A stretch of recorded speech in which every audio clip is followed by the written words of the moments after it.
there's so many people having technology problems out there that MSPs can solve, but MSPs aren't talking about the problems that they're solving. And that's the big difference. And then you show people, you take pictures of it, you take videos of it, you put yourself on the internet. That's how you really master marketing the MSP space.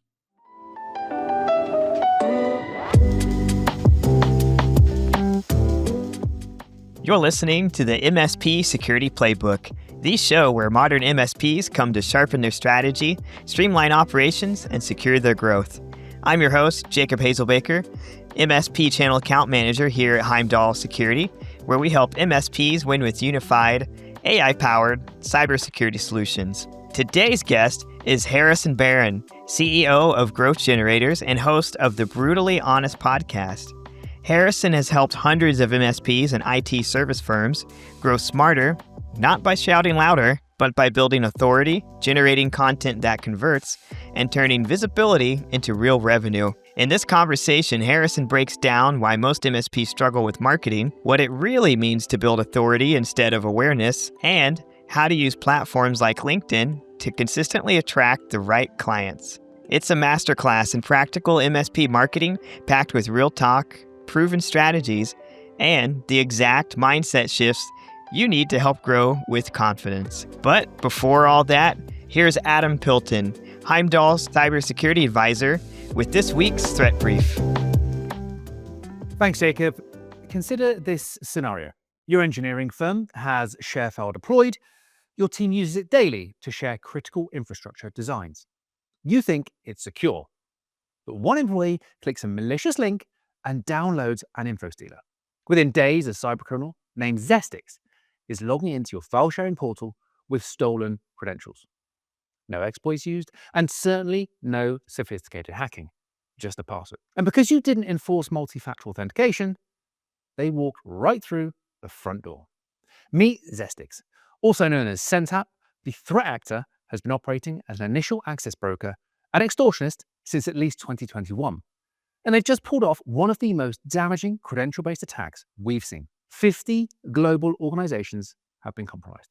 And the victim list reads like a who's who of critical infrastructure. Pickett & Associates, a Florida engineering firm whose clients include Tampa Electric, Duke Energy, and American Electric Power.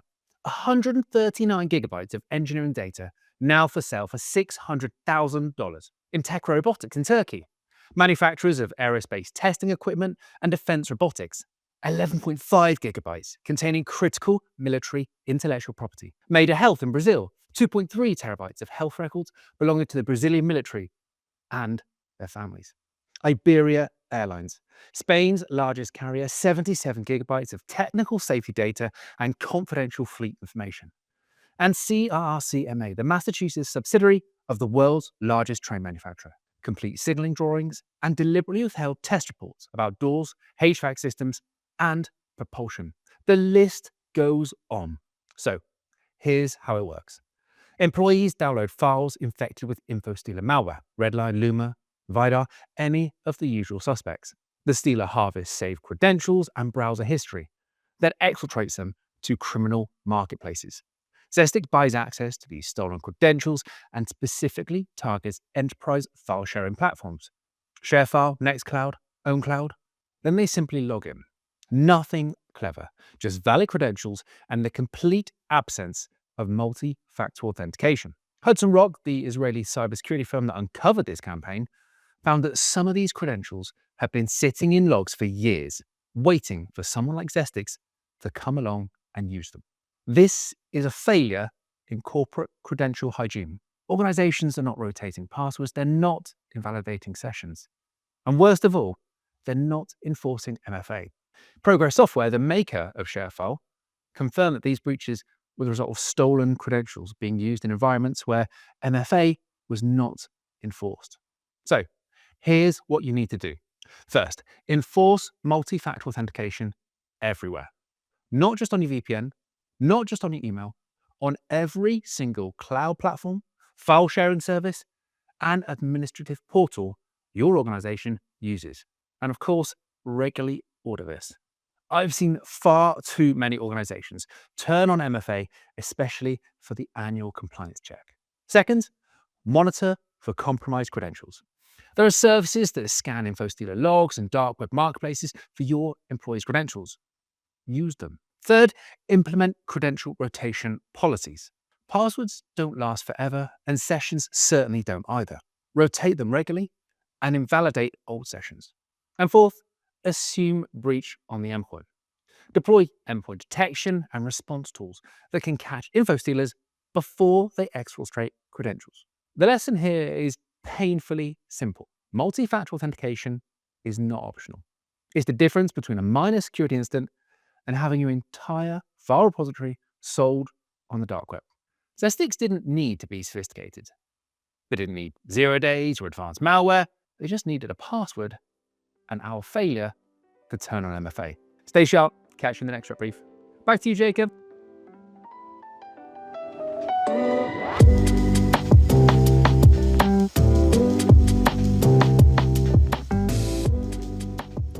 Harrison, thank you so much for your time today.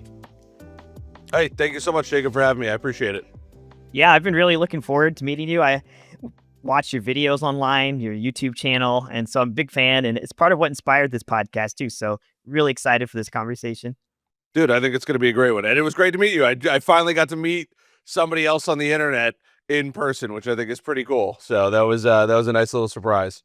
It is a small world sometimes, especially in the MSP space. You've worked with MSPs for a long time of kind of all shapes and sizes, from startups to multi-million-dollar firms even. What drew you to in the MSP space in particular? So good question. So I came from the MSP space, and before that I guess a kind of an interesting story of how I got into it. So pre MSP, I was actually a volunteer fireman. I was for the long time, and I've since now I've literally moved away from my firehouse. And one of the guys in the firehouse knew I was going to school for computer programming and computer science. So he was like, "Hey, I was like, I'm having a hard time finding a internship for as a computer programmer." And that was the big thing. You got to find an internship. You got to find an internship. And he goes, "Look, I have a cousin who owns, it's called an MSP. If you're interested, I can make an introduction, but it's not programming, it's more computer stuff." I said, "Sure, I'll take a look at it. That sounds pretty interesting." And sure enough, he was, kind of my foot in the door. And I started out as an unpaid intern at that MSP. Worked as a unpaid intern, got hired, worked as a technician, and then they offered me the sales role. It got super, super burnt out. After a couple of years, I was crushing it as far as numbers go.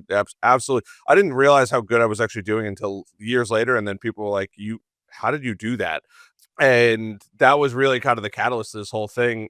I went off, started a digital marketing agency called Baron Media Group. And then I was like, you know what? I'm never getting back in the industry. I'll just give away all of my secrets. And when the time came, I just said, you know what? I'm going to make a couple YouTube videos, and then we'll see where that goes and how far it takes me. And it really wasn't even, the goal of it wasn't to turn it into a business. It was just simply to help other MSPs that I didn't, I took a little bit of sales training, but it was up to my sales training. It was up to the books that I read, the podcasts I listened to, and talking to other salespeople to build this knowledge. I said, fine, I'll just give it away. I'm not going to go back in the space. And then sure enough, those videos on YouTube took off.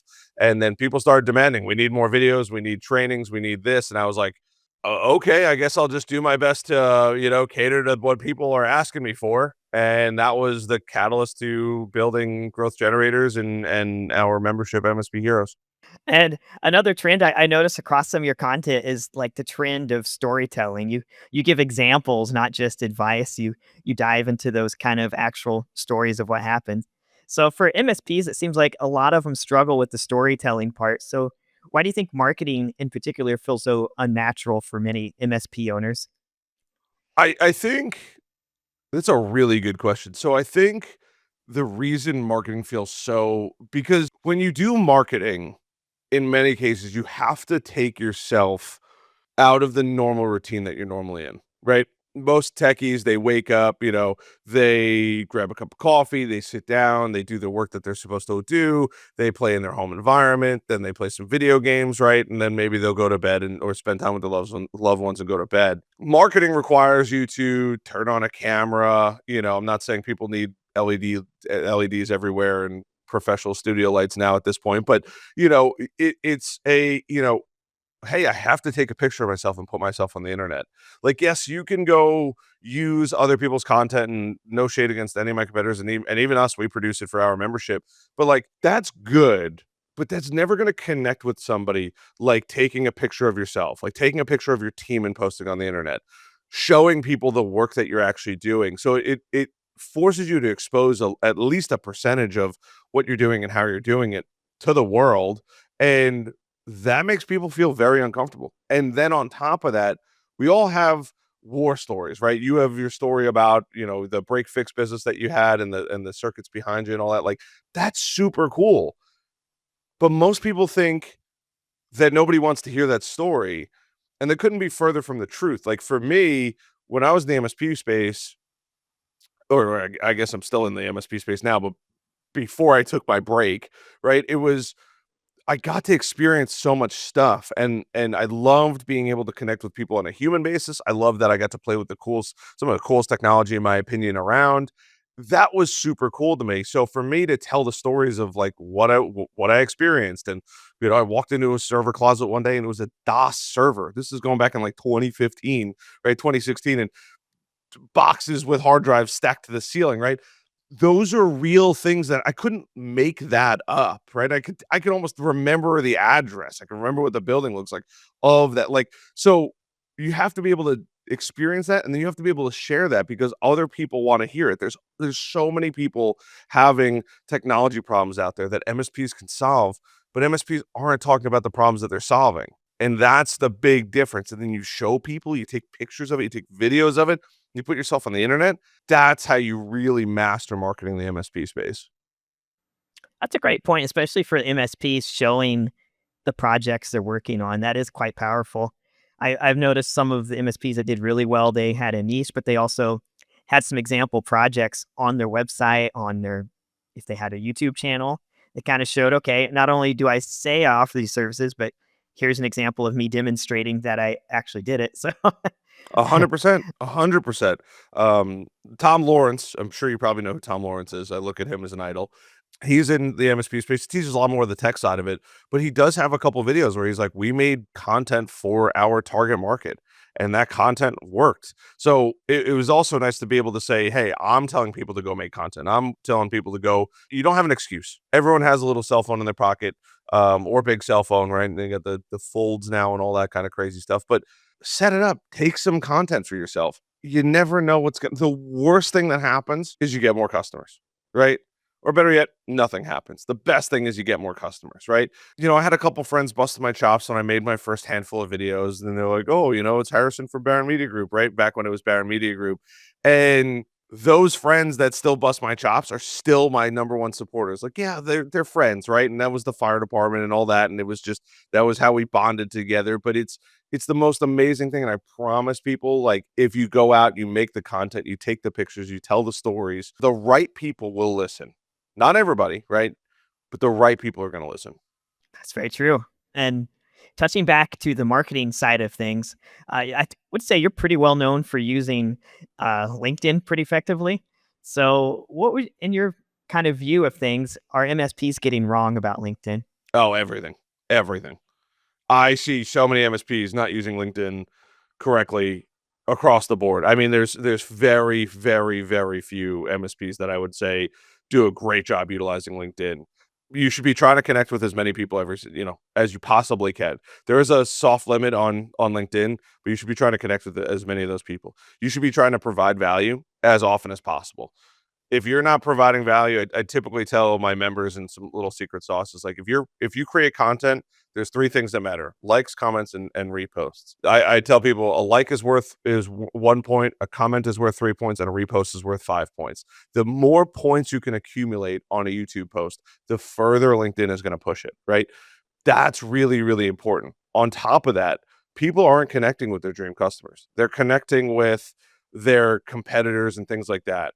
Yeah, some of my competitors and competitors and friends in the industry and all that have added me throughout the time. But my main goal is to be laser focused on who I could do business with. Because if I connect with my friends and all that kind of stuff, yeah, it's cool to stay in touch with them.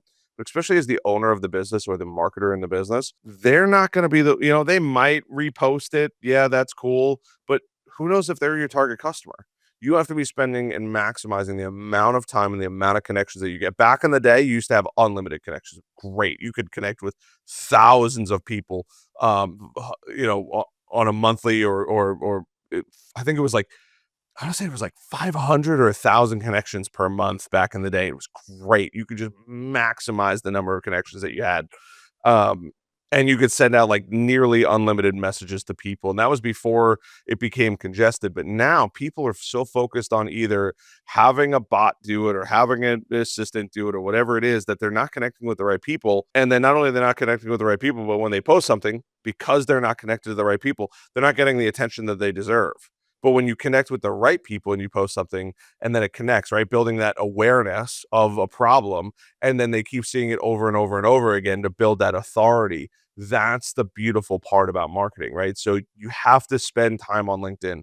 And I would be willing to bet that most people on LinkedIn, most people probably watching this that have a LinkedIn, I would argue to say probably have enough connections to build $1 million+ MSP. If you've been on there for a couple of years, you've been connecting with people, just on your connections alone, I bet you could probably get to $1 million just your connections. So I got to ask then, a follow up question to that one. Then, let's say you are starting an MSP and you do have a solid number of connections on LinkedIn. How would you utilize that to build your MSP? What would you do with those contacts you have?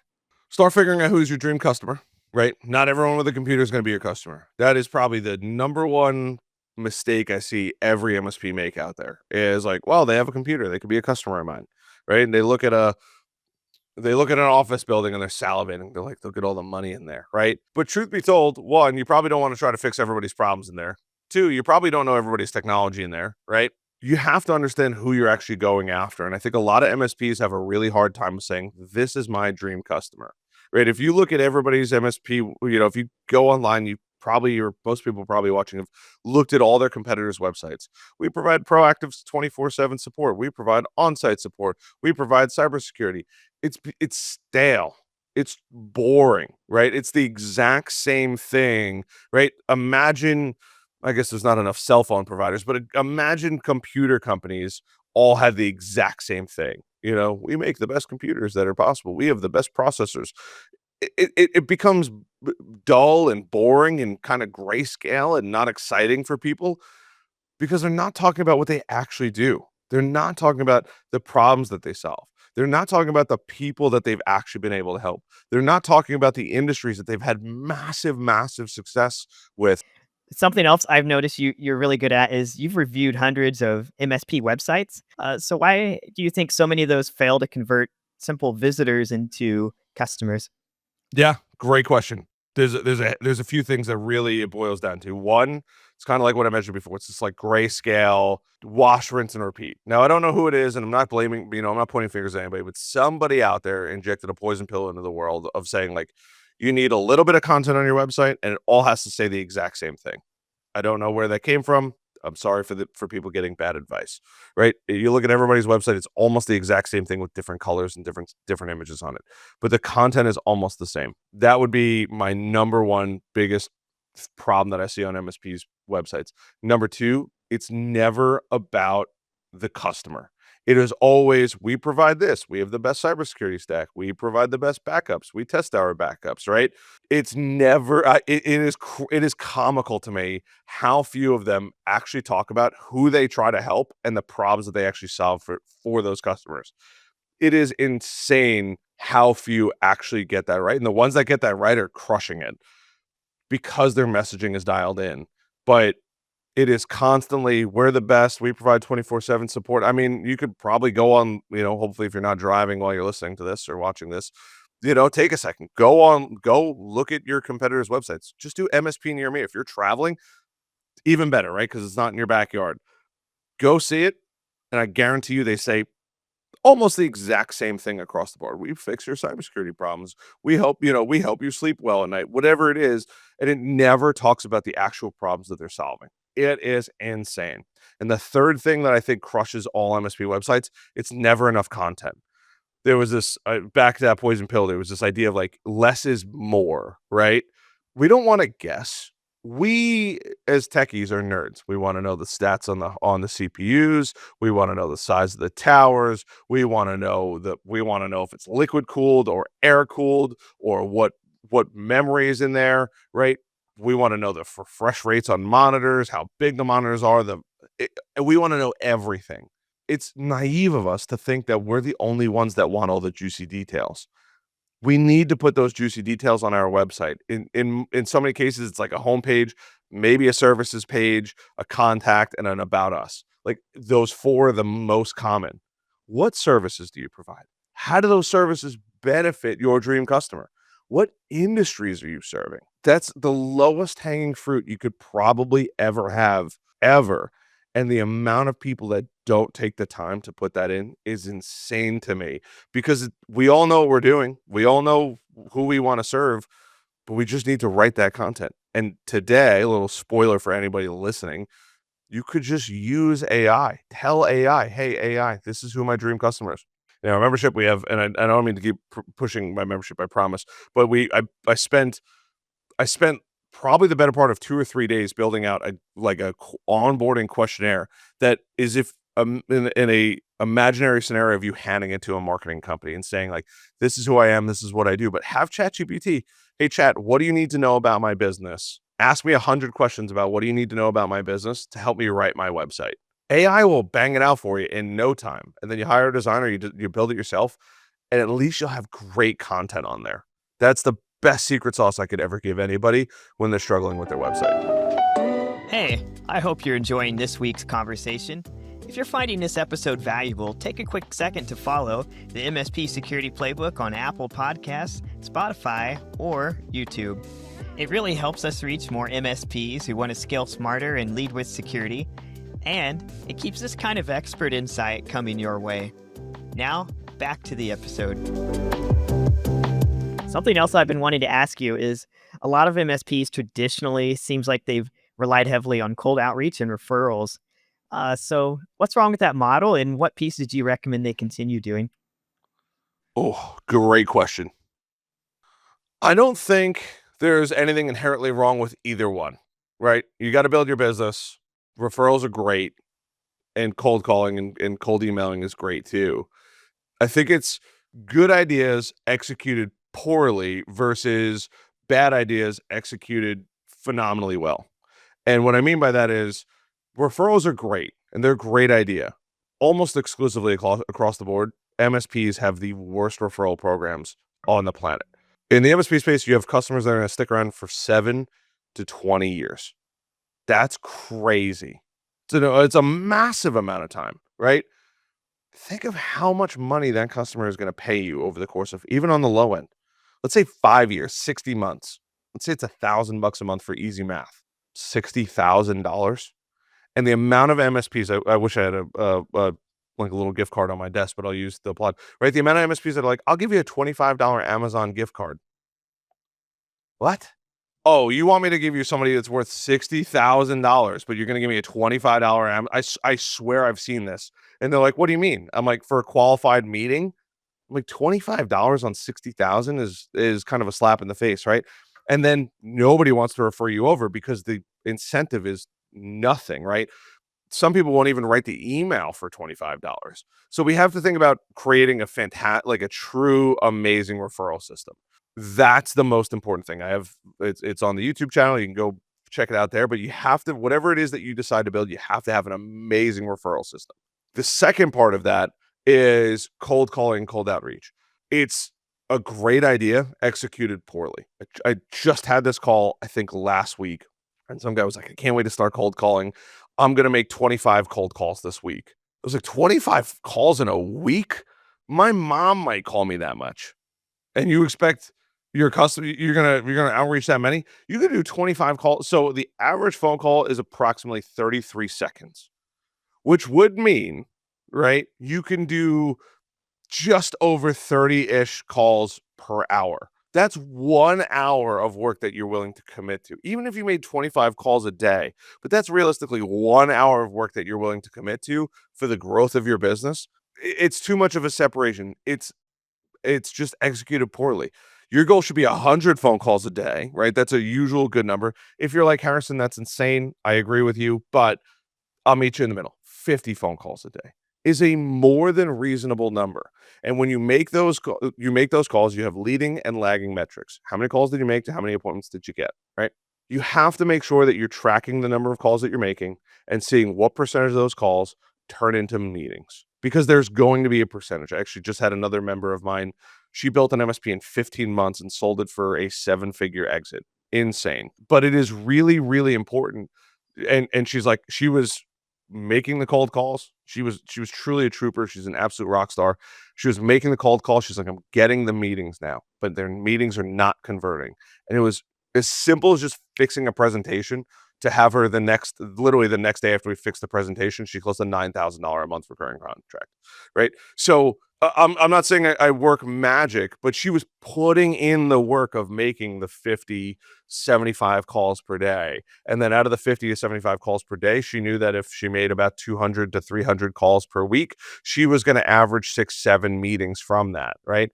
And then you can figure out the data from there. Yeah, so that's fantastic and great point about cold calling, because I feel cold calling, I never liked it. I don't know that anyone in the tech side initially likes it ever, if at all. Nobody wakes up loving cold calling. It's not just the I know. tech people, trust me. Definitely not us. But I think somehow you found a way to either psych yourself out, to prepare yourself mentally. So, what is it that's going in your head just before you dial that number, just before you call a stranger who may or may not want to talk with you, who may or may not be angry or happy? You just don't know. So, what are you thinking before you make that call? That they need me to make that call. It's not about me. It's about them. It's never about me. It's always about the customer. What if I don't make that call? What if they got a crypto locker or ransomware that I could have prevented by just being there and working with them? I'm doing them a disservice by not making that phone call. You have to put it in that way. Now, if they refuse to take the help, that's one thing. But if you change your mind to, I need to position it where they are absolutely better off with me helping them. It's not about the money, right? I have my fake stacks of movie prop money back here. It's not about the money. It's about helping people. And you have to go into it with, what if I didn't make that call and they lost their business because they got ransomware or a malicious virus, or a unhappy employee went in and deleted everything or broke the system, whatever it is, right? I'm quite literally not doing my job, which is helping people with technology and making technology work better. So it is my duty every single day to go out there and make those cold calls to try to help as many businesses as possible, right? I try to do 4 videos now every single week.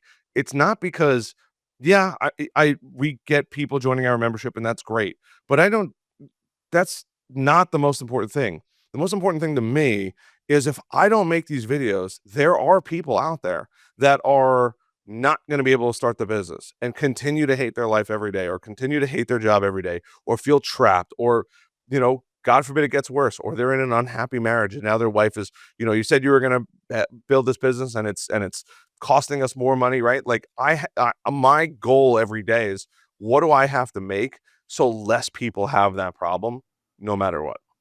I'm also curious then, if you could give MSPs one marketing survival rule for next year, the year 2026, what would that be? Looking even farther in the future, how do you see marketing changing for MSPs even longer term?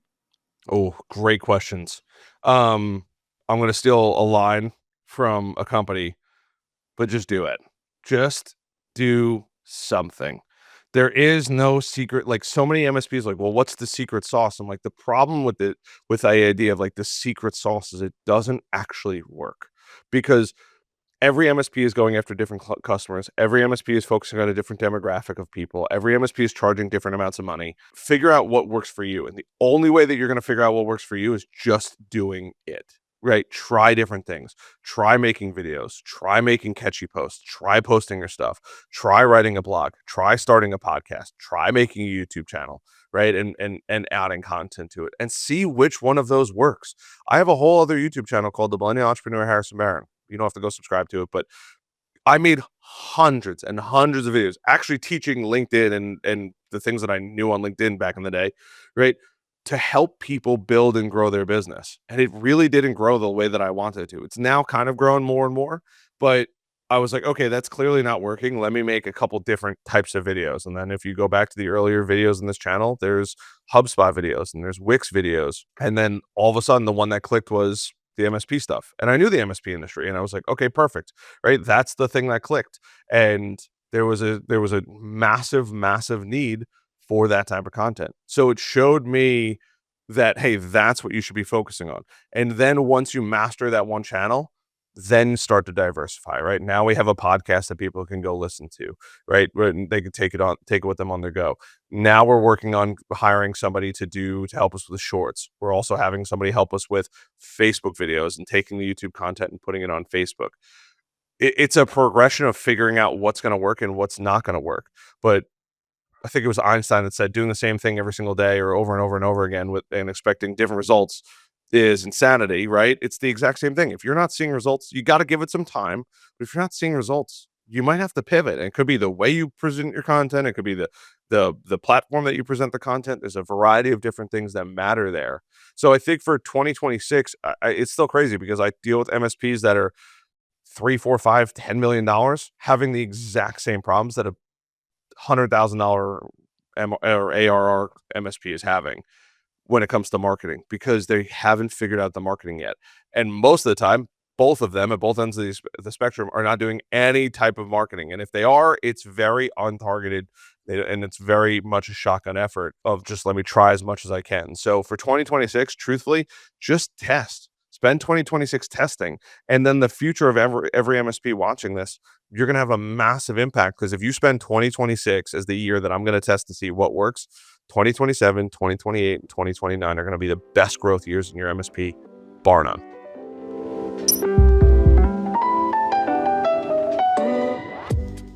Fantastic. And this leads us to one of my favorite parts of the podcast. It's called the MSP Hot Seat. And it says, the question for you today, we've built our business mostly on referrals, but growth has slowed down. What's the first thing we should do to start generating consistent inbound leads without relying on word of mouth? Do an analysis of who your dream customer is. Look at all the customers that you have. If it's 10, 20, 30, 40, 100 customers, figure out which ones you absolutely love to work with and which ones are the most profitable. And come to a medium between the two of them. And then when you do that, figure out how to get in front of those specific type of customers. If it's creating blog posts, YouTube videos, the median doesn't particularly, the approach doesn't matter all that much. It's just a matter of identifying who you want. So if you know that, hey, I absolutely love dentists and I love dentists that have between 15 and 100 employees, what kind of content, what kind of problems are they having? And then make content, regardless of how you make it. Once again, blogs, podcasts, YouTube videos, Facebook or social media videos, right? Start making that kind of content and then focus all of your efforts and see how that works. Because I can almost guarantee you, if you know who your dream customer is and you make content geared for them and your customers will give you good feedback on it, you are off to the races with success. Well, Harrison, thank you so much. And I really appreciate it.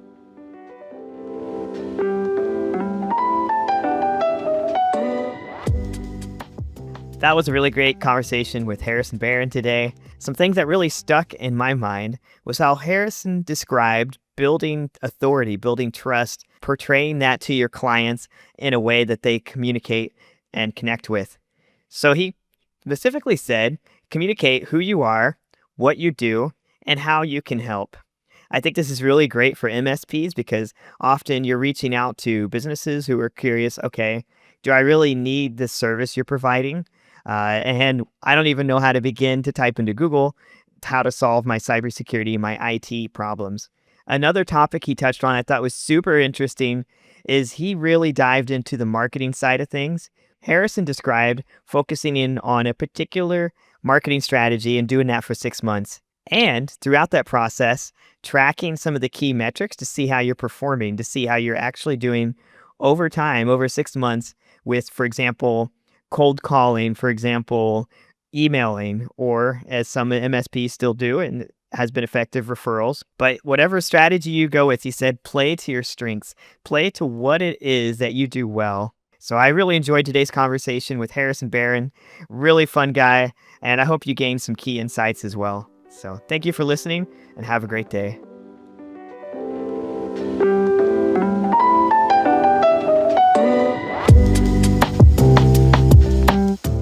That's a wrap on this episode of MSP Security Playbook. Thanks for spending part of your day with us. If you found today's insights helpful, be sure to follow the show on your favorite podcast platform and leave us a review. It helps other MSPs find the playbook and level up their security game. Got a question you want us to tackle in the MSP Hot Seat, or a topic you'd like to hear more about? Drop us a line. We'd love to hear from you. Until next time, stay sharp, stay secure, and keep building the future of your MSP business.